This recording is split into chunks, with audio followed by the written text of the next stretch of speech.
चर्चा इसी पे करेंगे। हमारे साथ एक बड़ा गेस्ट पैनल भी है। सबसे पहले परिचय करवा दूं, हमारे साथ अनामिका सिंह जी जुड़ रही हैं, बीजेपी प्रवक्ता है। अनामिका जी, बहुत स्वागत आपका। विनय सिंह जी हमारे साथ जुड़ रहे हैं, समाजवादी पार्टी के प्रवक्ता हैं। विनय जी, बहुत स्वागत आपका। निरंजन पोद्दार जी हमारे साथ हैं, राजनीतिक विश्लेषक हैं। निरंजन जी, बहुत स्वागत। साथ ही आदेश भारद्वाज जी हमारे साथ जुड़ रहे हैं, प्रवक्ता हैं कांग्रेस के। आदेश जी, बहुत स्वागत आपका भी न्यूज इंडिया पर। निरंजन जी, अमला न बिगाड़ दे तीसरे कैंडिडेट का। देखिए अभिषेक जी, इसको आप यूं कह सकते हैं कि हम करें तो चोरी चकारी और आप करें तो कलाकारी। मैं ये बात क्यों कह रहा हूं, क्योंकि जिस तरीके से अभी मैं सुन रहा था तमाम प्रवक्ताओं को, इसको वास्तव में राजनीति की भाषा में तो इसको आज तक जो हम सुनते आए, इसको फ्लोर मैनेजमेंट कहा जाता है, इसको राजनीति की बाजीगिरी कहा जाता है, इसको चाणक्यगिरी कहा जाता है। लेकिन आज जब इसको लोकतंत्र की हत्या और जिसको कहते हैं जनादेश की चोरी और ये सब जो चीजें हैं, ये नाम हमने सुनने चालू किए हैं 2014 के बाद में। इससे पहले तो मैं आपको सिलसिलेवार कहें तो मैं बता सकता हूं, सन 1975-76 में जब से आपातकाल लगा, उसके बाद में आपने देखा होगा मोरारजी देसाई की सरकार किस तरीके से अपदस्थ कर दी गई थी और चौधरी चरण सिंह जी को प्रधानमंत्री बना करके 4 महीने में बिना संसद में पहुंचने वाले पहले प्रधानमंत्री थे। कांग्रेस ने कैसे पीछे से उनकी कुर्सी खिसका ली थी, ये हमने पहले देखा हुआ है। उसके बाद में जो अभी आदेश भारद्वाज जी कह रहे थे कि 150 सांसदों को निलंबित कर दिया, तो आदेश जी आपको मैं बता रहा हूं कि आप ये समझ लीजिए, सन 1987 के अंदर जब वीपी सिंह जी ने बोफोर्स का मुद्दा उठाया था, तो तमाम जो विपक्ष था, विपक्ष विहीन सरकार संसद उस टाइम चली थी। उस टाइम एक भी विपक्ष का सांसद संसद में नहीं था और पूरा का पूरा सत्र चला था, ये भी आपको समझना होगा।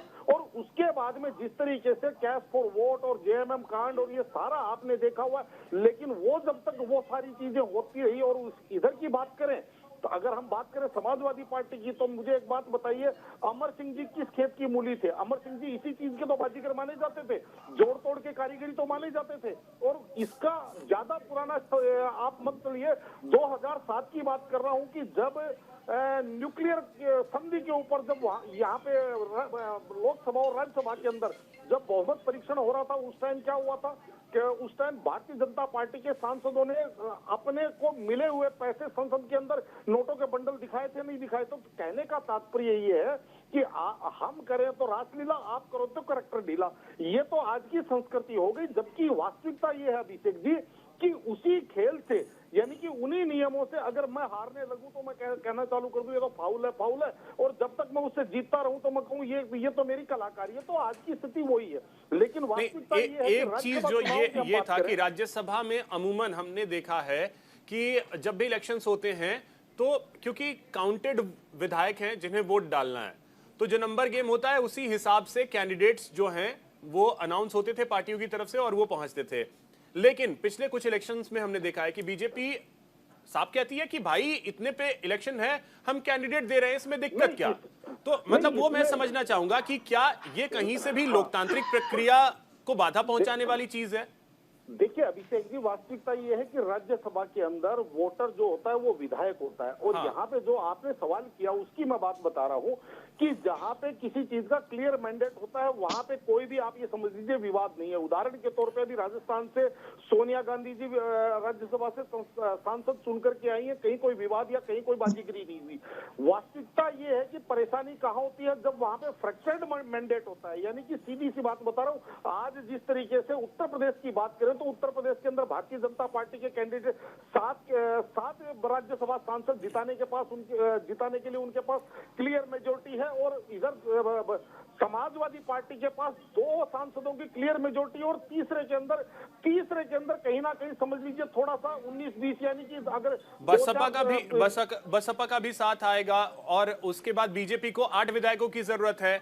तो अगर उसमें निश्चित रूप से, अब मैं अभी आपको 2 मिनट पहले, अभी मैं पूर्व में क्या कह रहा था कि अभी जो अखिलेश जी जाकर के रघुराज प्रताप सिंह राजा भैया से जाकर के मिले और उनसे समर्थन मांगा, तो उसको तो आप कहेंगे कलाकारी। लेकिन अगर भारतीय जनता पार्टी मान लीजिए कहीं ना कहीं फ्लोर मैनेजमेंट को कर लेती है, जो आज तक मैंने उदाहरण दिया है कि जेएमएम कांड से लेकर सन 1979 से लेकर के और 2014 तक जो देखे गए, इसके अंदर मैं 2007 ठीक है और ठीक है निरंजन जी 10 सेकंड में बोल लीजिए जल्दी से, फिर अनामिका जी के पास आता हूँ। देखिए देखिए अभिषेक जी, मुझे एक चीज समझ में नहीं आई कि जो ईडी और सीबीआई लोगों को डराती है, जिन लोगों को डराती है उन्होंने आज तक क्योंकि टेक्नोलॉजी का जमाना है, सीसीटीवी कैमरे, ऑडियो रिकॉर्डिंग, वीडियो रिकॉर्डिंग, तमाम प्रकार की सुविधा है, लेकिन आज तक किसी ने इस चीज का खुलासा नहीं किया। आपके पास केवल टीवी पर बैठे हुए बदल प्रवक्ता जाती बताते है। हैं कि ईडी और सीबीआई का डर जो है वो निरंजन जी, सबको इधर उधर कर निरंजन दिया। जी, केवल ये आपके आदेश तरफ भारद्वाज जी को नहीं पता है, तो केवल ये विनय जी भाषा को पता बदल है, जाती। बाकी कोई जो इनकी पार्टी से